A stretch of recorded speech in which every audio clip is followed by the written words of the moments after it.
Hi everybody and welcome to today's video. I think today's going to be a little bit more educational and a little bit longer than usual, but for me personally, I thought it was an important one. Somebody who is not from US, knowing the kind of system that there's jail, there's prison, there's federal, there's state. These are things I didn't know about and I really wanted to learn. So if this is a topic that you would like to know about, what is the difference between jail and prison? What is the difference between federal and state prison? Then stay tuned and we're going to go into those details. And I hope that you can click that subscribe button, ring that bell so that you're notified every time I post a new video. All right, let's dig right into this. If you're like myself and you don't know the difference between US prison systems, you're thinking the typical saying is you did the crime, you do the time. But where do you do the time? What is the difference between jail? What is the difference between jail and prison? What is the difference between prison in terms of federal and state? And then could you actually do time in state and federal at the same time or for the same crime? So these are questions I had going in my mind and I got some answers. I did the research. I actually have the paper in front of me, so I'm going to refer to that as I go along. And so follow me on this journey through the prison system or the jail system. Let's dive in. So my first thought that I could find out is the jail is known as the clink and the prison is known as the big house. Yeah, there wasn't enough knowledge, so I had to dig deeper. So what happens is we're going to start with jail. Now, I don't know how it works in where you live. Here where I am in Canada, we have provinces. We do not have states, but in United States of America, there are states and every state has a county. So for jails, every county has a county jail, and a county jail is typically run by a local government, which is supervised by the sheriff's department. So in a jail, you usually have a typically smaller population, although that's not always the case, because when I was looking at it, for example, Rikers is a huge jail. It's bigger than most prisons. So some of these things I found online when I did the research, it didn't always seem to be the case, but we're going to go into what it officially is and what it actually is sometimes. So keeping that in mind. So typically the jail will have a smaller population, but it's not always. Now in jail, those that are incarcerated there have minor offenses or misdemeanors. And they do have shorter sentences. And by shorter sentences, it's usually identified as 366 days or less. It's typically a year. They say 366 days because some days in some year, there might be a leap year. So we're going with 366 days. Now, a county jail or jail is typically more boring. And why that is, it's a little bit of a revolving door. So people come in for shorter sentences. So it's dirtier. It's not that jail or prison is exciting, but it's not as full of programs and activities and things like that because people come in for quite a short amount of time. It does feel like you're doing a lot of time, but it actually is shorter than the prison. So a little bit of a side note, jail is very different than when you think of a temporary lockup, which is located inside a police department. Sometimes when somebody cannot post bail that night, but they do have bail, they're staying in a police lockup. So that is inside a police department. That's temporary lockup. That is not jail. That's a little bit of a side note. So what else do we know about jail? Well, jail holds those individuals that have no bail. They cannot afford bail. They're awaiting long and extended trial or going through a trial. So we just mentioned that county have a temporary lockup inside a police department. So those who can't afford bail might stay there, but that's on a very short time, maybe a few hours at the most. But those who cannot have bail, and that would be a long time or maybe ever, they are usually held in a jail, in a county jail. So if that person has a trial going on, they will be transported to a county jail during their long trial.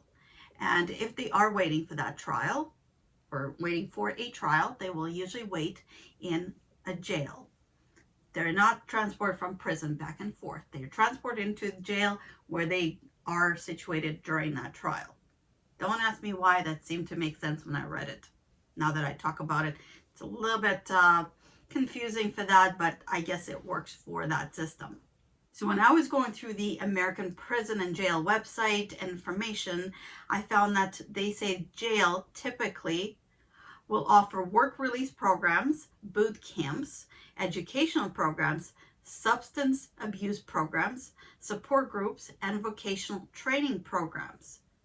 Now, as far as I understand this from a little bit of a personal experience, not me being in jail, but some people I know being in jail or in prison, those that I know say that is no longer happening. You will actually find more programs in prison. So that's the actuality of it. So as much as you will find that information saying that jails offer more of these programs, typically they don't. But officially that's what they're for. So now we go to prison. Not literally, but we're going to prison. Now, prison will house hardened criminals with multiple misdemeanors and felonies. So misdemeanors include offenses such as petty theft, prostitution, trespassing, simple assault, vandalism, reckless driving, etc. And felonies will include assault with a deadly weapon, grand theft, rape, murder. That's the breakdown of that. So that is your jail versus prison. The clink versus the big house. So now you know where you are or where you're going, depending on your offense and so forth. And after that, we're going to go into federal versus state. There's a lot of debate of which one is better. Well, there's no such thing as better. You don't want to be in either one of them, right? Nobody wants to be in prison. But there's federal prison, there's state prison. Now, where do you end up and what it's like? So we're going to delve into that. Now, federal prison, it is operated by the federal government. So it has a federal budget because of the federal government funding, which means it has the same rules across the board. So whether you're in prison in New York State or all the way in Texas or Kentucky, the rules are the same. There's slight variation from facility to facility, but the rules are typically the same. You'll find that there's a bigger budget with the government funding, and that means better services, better facilities, better food, and more programs, or even better programs. That is the feedback so far that we get about the federal prison. Also, with the federal prison, you'll find that the uniforms, of course, are the same across the board as well. And you'll see that all the time. They're the gray kind of uniforms, but they are the same in all federal prisons. All right, so which individuals are incarcerated in the federal prison? Well, these are the ones that break federal laws. So federal prison, federal laws. And those are typically bank robberies. I actually have to look that up. The reason for that is banks are typically insured by the federal government. So this is a federal crime. There's political crimes, white collar crimes. And on the side note, those who are committing white collar crimes sometimes can go to camp rather than prison, but we'll get to that in a bit. There's also drug lords, heads of cartels, mafia, and when you see those people that bombed a bunch of buildings, 9/11 comes to mind. That is somebody who's going to go to federal prison. Now, one thing about federal prison is whether you're Bill Cosby going in there or Joe next door, it doesn't matter. Nobody cares who you are to an extent. You're all doing the same thing. You're all doing time in federal prison. Nobody cares who you are, who you know, etc. So some people say there's less corruption in federal prison due to that. Is that true? I think so. I think to some extent from what I've seen. Again, I haven't been in a federal prison or a state prison, but to me that makes sense that there would be less corruption because there's just more rules and they make sense across the board. Okay, so now we are going to state prison. So state prison, of course, is funded by tax money, and therefore they actually have inadequate programs. What I mean by that is you'll notice a lot of the state prisons want to have more programs, but they don't have the budget to do it. And especially the smaller, as we call them, valley prisons, have sometimes no programs whatsoever or very limited. There is less accountability in state prison. You're not accountable to the big federal government. So there is more corruption, more things that happen in state prison that gets covered up. State prisons are operated by state government, and the rules vary from state to state. Of course, they also vary from prison to prison, facility to facility, but definitely state to state completely. Sometimes rules so different that it doesn't even make sense to me. And those that are incarcerated in the state prison are typically individuals who break the state laws. Those typically are murder, rape, and gun-related offenses, among many others. So when you are in a state prison, typically you have people who might have grown up with you, because you're in the same state as many that are from that same state. You might recognize your homies, people that you might have grown up with nearby. You might know somebody who knows somebody who knows somebody. So sometimes they say you can get away with more in the state prison, especially if you have money, because there's people you know. I don't know if that's true. Any of you that have been in the state prison can let me know if that is true or not. Again, not from my experience, it's just from the research I have done. And then each state has its own inmate uniform colors. Completely, we can go from universal orange to blues to greens and whatever else. So each state has different color uniforms. So in a nutshell, there's your feds versus state prisons. Now, let's talk about security levels. So we're going to talk about what security ranges. We're going from minimum to maximum security and the difference between them. So both federal and state prisons have separate facilities for men and women. There's no co-ed prisons. So they both have their separate ones. Now we got that out of the way. Let's talk security. So federal system and state are somewhat different. However, in federal, you start with minimum or low security. Sometimes it's called camps. So minimum security can be called camps. Those who are serving time in camp, typically these are very white collar, low kind of crimes, such as tax evasion. So those camps actually resemble camp for adults. I've never been to camp for adults, but I assume it's still not fun. But it looks like a camp for adults. That's the idea. That's the way they describe it online. There are less guards. These are single cell units. So some may have even internet. You're looking at people with very low level crimes, very low violence, so they might even get more privileges like that. There's more common to be seen a lot of visits with family members. It's rare to see violence in those facilities. Now, camps often have a dorm rather than a cell environment. So instead of the cells, you actually have that big dorm idea. Some people say they don't like it because you get a lot less privacy. It's considered to be a plus to have a dorm environment, but some of the inmates say they don't like that. Anyway. So the offenders in there have clean prior criminal history. So they have nonviolent convictions. Some can be criminals that have transferred from high security prison or higher security prison because they've worked their way down. They start with higher security, they show good behavior, and they work their way down to low level, to minimum security or camp kind of environment.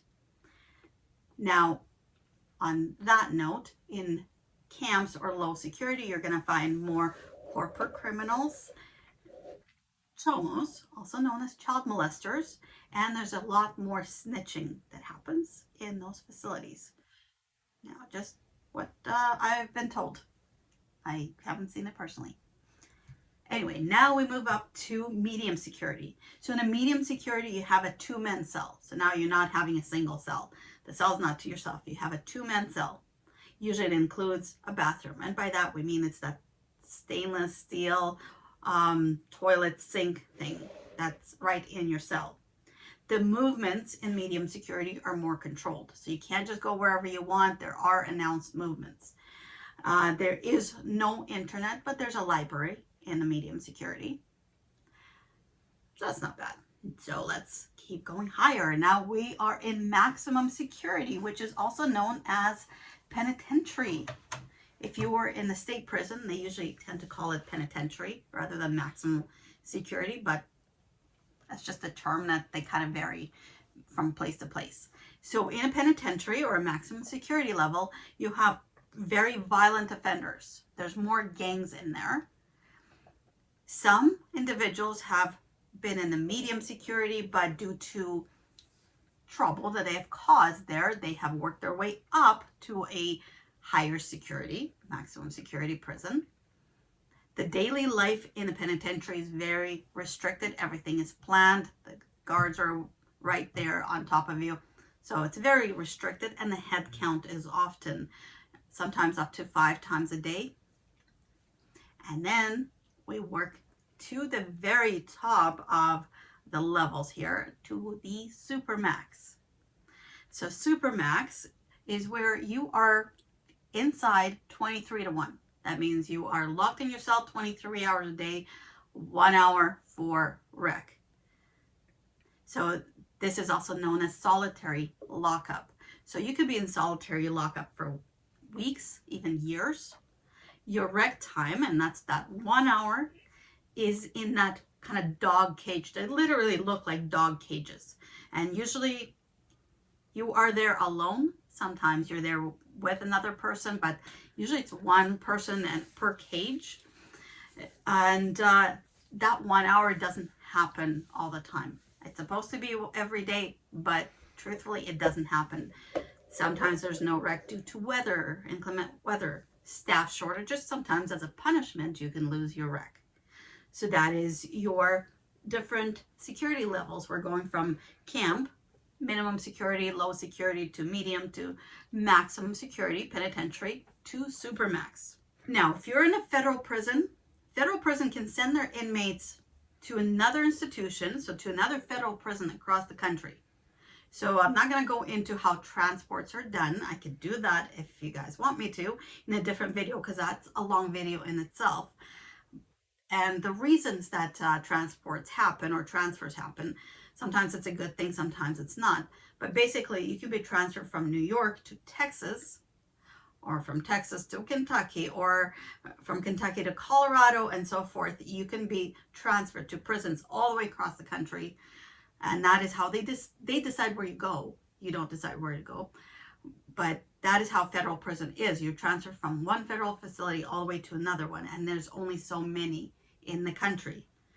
In the state prison, however, you are serving your entire sentence usually in that state. There are some exceptions, and those are interstate compact transfers, but usually for most people, your entire sentence is going to be served in the state where you were convicted. So that is pretty much your transfers, and where you serve your time and how much you serve your time. Now, since we're talking about how much you serve your time, let's talk about time. Time in feds, time in state. So, can you do time in both? I thought, yeah, that's not possible. I was wrong. So you can serve time for the same crime in a federal as well as state prison. So how did that happen? So I was reading this, and it says someone can do state time for a crime, and then they can go to feds for that same crime.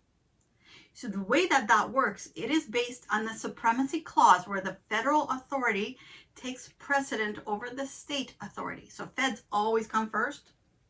The feds want you, they get precedent. State always comes second. So we remember that one. So if you've served time in a state prison, but they feel like you haven't served your country as a whole, then you will be going to the feds after you serve time in the state. So you might have a 10-year sentence. You might have served 8 years in the state, and then you got another 2 years in the feds. They can do that.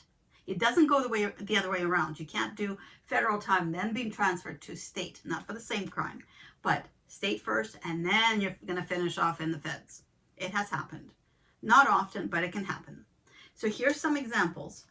If you're selling drugs Now, that impacts interstate commerce. So if you cross the state lines, you will be charged on a federal level. Another example, and I thought this was a great one actually, it was pretty interesting. If you have committed a crime with a computer, and that computer was made in another state or even in another country, they can charge you at federal level because your computer was used and it had to cross interstate lines to come into your possession. So if that computer came from a different state, now it is a federal crime. That was kind of interesting to me. Now, I've had a few individuals who asked what a RICO charge is. This is another crime where you could do state and federal time. So RICO stands for Racketeer, Influenced and Corrupt Organization Act. Now, this was originally created to go after the mafia. You know, the Godfather you see on TV. Not quite, but yeah, that's the idea. So according to what I'm reading, to violate RICO, a person must engage in a pattern of racketeering activity connected to an enterprise. So what is required for that is to predicate crimes within 10 years. That means that if you are a repeat offender of the same crime, you will face federal charges. So I know this was a little bit of a in-depth, yet not in-depth enough maybe for some people, but if you were wondering the difference between jail and prison, we covered that. We've covered the security levels in prison, federal as well as state, the differences between them, how they were funded, and how you do time in federal versus state. And at the end, I thought it was kind of interesting to throw that in, that you can do time in both for the same crime. Anyway, if you guys have any questions, please list them down below. I'll try my best to answer, but I hope this answers a lot of the questions for you of the difference between the incarceration systems and how they work. So that's just a short overview. Anyway, I don't know how you feel about these kind of videos. Sometimes I like to do more personal videos, and sometimes I like to do these kind of educational videos because I like to learn. Let me know what you prefer. And again, I hope you subscribe because you never know what video comes next, whether it's going to be that personal video or whether it's going to be more how-to or more how does this work kind of video. If you're subscribed and you ring that bell, then you'll be notified. So anyway, that's all I have for you for today. I hope that you have a great day.